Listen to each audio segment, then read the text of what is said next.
What's cracking, Jack? You are in the jungle. We're going to go over every single game for week one in the NFL and come up with a best bet for all of those games. I've got totals, I've got sides, I've got player props. Brother, this is the one-stop shopping for everything you need to know to bet properly in the NFL for week one. We've got a lot to get to. Let's work.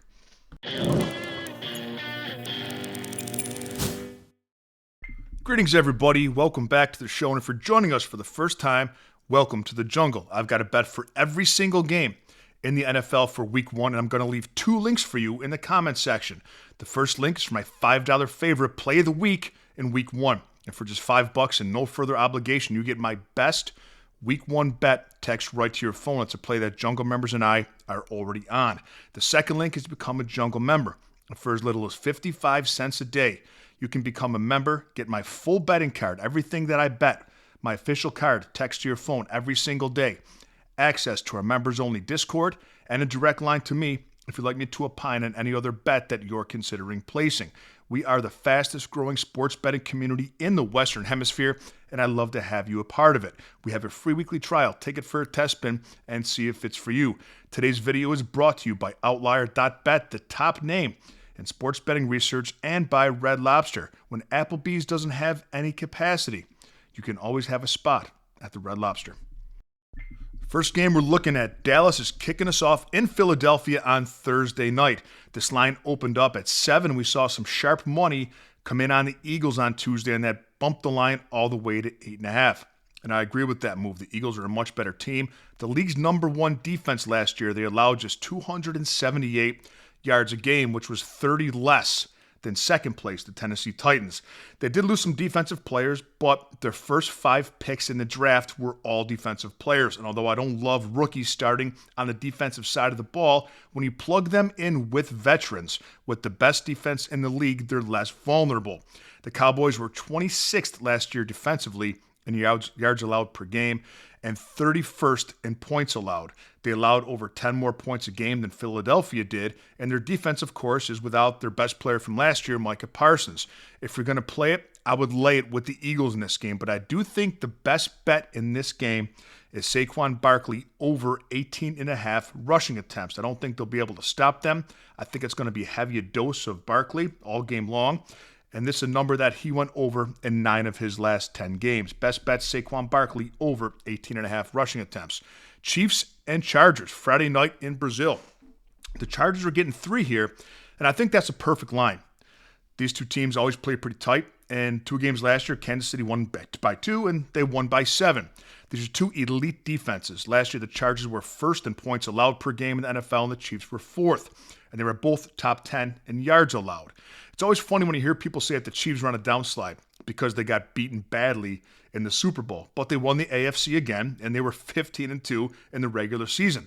They improved their offensive line in the offseason, and they're going to have Pacheco back and Hollywood Brown. As much as I want to see the Chargers beat them, I'm a big Justin Herbert fan, you can't bet on them until you see Herbert beat Mahomes. The trend is your friend. The Chiefs are just a better team, and they have the Chargers number. The play in this game is Kansas City minus the 3. Cincinnati at Cleveland. Bengals laying 5.5 points here. We know the story with the Bengals. You've heard it 1,000 times. Elite offense, terrible defense. But what about the Browns? The strength of the Browns is, of course, their defense. But when you're comparing strengths, their defense is not nearly as good as the Bengals' offense is. But their offense is worse than the Bengals' defense when you're comparing weaknesses. I don't know who's going to throw the ball for Cleveland. In fact, I heard that the Red Lobster in downtown Cleveland is having quarterback tryouts Friday morning. Don't overthink this one. The Bengals will cover the spread here. I also like Chase Brown anytime touchdown. Tampa Bay at Atlanta. The Falcons are getting 2.5. I think the Buccaneers take a step back this year, and I think the Falcons take a step forward. I think Atlanta wins the NFC South. The Buccaneers have a lot of question marks on the roster still, and their offensive line is very injured, held together by duct tape. I like what the Falcons did in the draft defensively. They had 2 first-round picks, and they took 2 edge rushers in the first round. Georgia edge rusher Jalen Walker and James Pierce Jr. out of Tennessee. They also took 2 safeties, Xavier Watts out of Notre Dame and Billy Bowman out of Oklahoma, 4 quality players. And this is an offense that last year was top 6 in yards per game. If Michael Penix Jr. can limit the turnovers, which I think he can, because he's got a very strong running game to lean on with Bijan Robinson, I think the Falcons take this game straight up for plus money on the money line. I'd also look to Bijan Robinson prop anytime touchdown. Cardinals at the Saints. Saints getting 6.5. Huge quarterback edge here for Arizona. Kyler Murray's not a top 10 quarterback, don't misunderstand, but Spencer Rattler shouldn't be an NFL quarterback.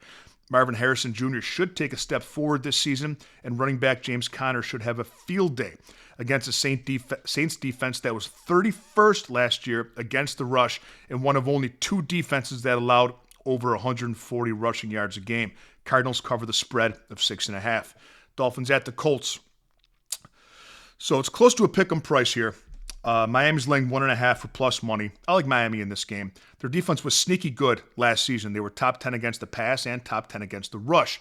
And I think their team speed is going to be too much for Indianapolis to match point for point with Danny Dimes, Daniel Jones, at the helm. I'll take Miami on the money line for a good price. I'd also look at Tyreek Hill. Anytime touchdown, they're going to try and get him involved early this season. Giants at Washington. Washington laying 5.5. And this is an unpopular opinion, but I like this play a lot. 2 times they played last season. Washington won by 5 when the spread was 4, and Washington won by 3 when the spread was 1.5. Now the spread's 5.5, and the Giants have gotten better.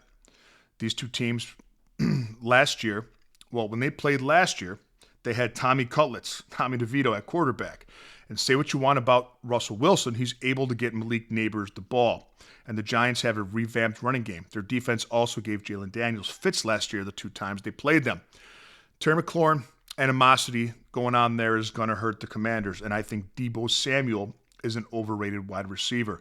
I think this offense takes a slight step back this season, and I think the Giants could win this game outright. But the play I like here is New York plus the 5.5. Carolina at Jacksonville, the Panthers getting 3.5.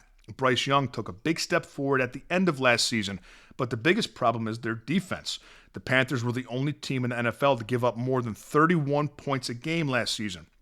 And I'm still a believer in Trevor Lawrence. I think that Brian Thomas is an exceptional star at wideout, and adding Travis Hunter to the outside is only going to make them better. I like Jacksonville to cover a spread of 3.5, and I'd also look at Brian Thomas player prop of over 5.5 receptions. It's something that he hit 5 straight games to end the year last year as he and Trevor Lawrence developed a good rapport. Raiders at Patriots. Raiders getting 2.5. I'm not as high on New England doing as well this year as most people are. The bar for Drake May was very low, that even with average performances in most games, people thought he was a second coming of Tom Brady. I'm not buying it. I don't think that's the case here. Geno Smith is a huge upgrade at quarterback for Las Vegas, and he's got one of the best tight ends in the league, maybe the best, in Brock Bowers, and a running back in Ashton Gentry that can punish opposing defenses. Geno Smith is one of the best long ball passers in the NFL, and New England is going to have to do a lot to respect the run with Gentry coming out of the backfield. It'll open it up a little bit downfield for him. I think Las Vegas is going to be looked at a little bit differently by the books as the season goes on. I think they're underpriced here. I'll take the Raiders to win this game on the money line for plus money. Steelers at the Jets, the Aaron Rodgers, Justin Fields Bowl. 2 great defenses, 2 terrible offenses, and the over-under reflects that. The line for over-under sitting at 38.5, and if you watch my channel, you know that we play the high totals over, we play the low totals under. Don't overthink this. Jets Steelers under 38.5. San Francisco at Seattle. Pardon me. Seattle's getting 2.5 at home. I'm on the Niners in this game, on the money line, sitting around minus 130 in most books. San Francisco was 4th in offense last year, and that was without Christian McCaffrey. When McCaffrey's in the game, the 49ers offense is a different machine. Having McCaffrey in the backfield allows Brock Purdy to hit the play-action pass and hit McCaffrey in the flat. It's a huge part of Purdy's success and that 49ers success in 2023. I'm not a believer yet in Sam Darnold. I need to see him away from Minnesota and away from Justin Jefferson before I'm ready to say that he's not that same quarterback that we've seen his entire year before last season. I also think San Francisco holds a huge coaching edge in this game with Kyle Shanahan. I like San Francisco to win straight up. Tennessee at Denver. Tennessee's getting 8.5, but I'm on the under 42.5 in this game. These are two elite defenses. Denver has arguably the best front seven in the league, and that's going to be a tough match for Cam Ward to take on his first ever career NFL start. Expect a conservative game plan from Tennessee. The Titans also have a very, very good defense. They were second last year in the NFL in yards allowed per game, second only to Philadelphia. And what's even more impressive is that defense was on the field almost the entire game because the Tennessee offense led the Galaxy in 3 and outs. And the reason that Sean Payton drafted R.J. Harvey is because he plans to pound the rock heavily with Harvey and J.K. Dobbins. Expect more of a ball control offense from Denver. And Bo Nix not trying to make the big plays down the field. I'll take the under 42.5 in Titans-Broncos. Lions at the Packers. Now tell me why Green Bay's the favorite here. They're 2.5-point favorite. Detroit beat them twice last year, 24-14 and 34-31. The Packers had the better defense last season, but haven't slowed down Dave Campbell's offense. The Lions' defense wasn't good last year, but we saw in the playoffs how physical they can be. And I think that people forget that Aiden Hutchinson returns, arguably the best edge rusher in the NFL. Also, Alex Anzalone took a huge step forward last season as well. I'm not a believer in Jordan Love yet. I think the wrong team is favored in this game. Give me the Lions on the money line for plus money. Houston at the Rams. Houston is plus 2.5. The Rams are notoriously slow starters. And old man Stafford, although he's playing, is dinged up. The Houston defense is very solid. They were top 5 last year in the NFL in yards allowed and have one of the best cornerbacks in the NFL in Derek Stingley. The Texans are without Joe Mixon, but they have Nick Chubb now, starting coming off of a fully healthy offseason. And with the return of Nico Collins, paired with Iowa State rookie standout receiver Jaden Higgins and Christian Kirk, I think this offense could be dangerous once again. I'll take the Texans on the road plus 2.5. Baltimore at Buffalo. Baltimore's favored on the road here. They're minus 1.5. The Ravens led the NFL last year in offensive yards per game with 425. And these two teams were second and third in points scored in the regular season. Buffalo 31 a game and Baltimore 30.5 a game. They played twice last year, as we know, once in the regular season and once in the playoffs. The Ravens demolished the Bills. First game, 35-10, and Derrick Henry ran for about 500 yards, carrying Bills on his back the entire game. The Bills figured out a better plan in the playoff game, but he still averaged 5.3 yards a carry, and he got in the end zone. Remember, the Bills won that game on a drop 2-point conversion by Mark Andrews. The Bills' defense bugaboo has always been and still is not being able to stop the run. They allowed 4.6 yards per carry last year, which is one of the worst in the NFL. And the Ravens stopped the run better than anybody. The Ravens allowed a league-low 3.5 yards a carry last season. The Bills having this as a home game is an X factor, and I believe that Josh Allen is a better quarterback than Lamar Jackson. I'd rather have Allen in this game. But until the Bills prove that they can stop the run against the NFL's best rushing team, last year the Ravens averaged 187.6 yards on the ground per game. Being able to run and stop the run will still always be the key to success in the NFL. And Baltimore does both of those better than anybody. I'll take the Ravens on the money line in Buffalo. And the last game we're looking at Monday night, Minnesota at Chicago. Minnesota laying 1.5 on the road here. I have to see Caleb Williams do it before I bet on him. And we don't know what to really make of J.J. McCarthy yet. But what we do know is that the Vikings have a much superior defense in this game. The Bears' defense is bad. Minnesota was 5th in the NFL last year in points allowed per game at just 19.5, and they were second against the run, allowing just 93.4 rushing yards per game. Everybody rushed against the Bears defense. They allowed 140 rushing yards a game last year, 4th worst in the NFL. I think the Vikings defense is going to be schemed well to handle Caleb Williams pretty good in this game. I think that J.J. McCarthy, should be able to find Justin Jefferson for a few big plays, enough to get the Vikings to win on the road on the money line. Let's have a day, Jungle Nation, and I'll see you next time with a little more money in your pocket.